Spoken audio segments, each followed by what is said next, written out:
gusto kong umiyak.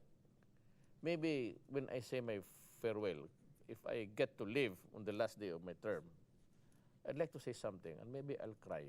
Gusto kong umiyak dahil kasi hindi ko maanong taong binigay nila ng pagmamahal sa akin. Totoo lang. 20 years is... Grabe yun, Mayor. And I don't think... If father was a governor, twice...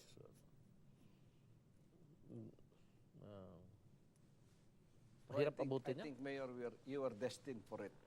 That's pastor. It's only, Yeah. It could be only God's calling. Yeah.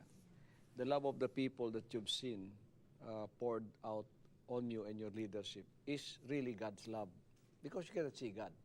So He pours it through the people. So that is how God loves you.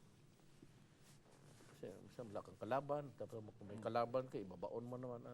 And sometimes it's, if you look at it on a, but you know, proudness brings you nothing. You're being too proud, inordinately proud about ano. So you have to equate reality. Why? Bakit? And at the end of the sentence, always God. Panginoon. So Allah. You've been a good minister of God in your own capacity.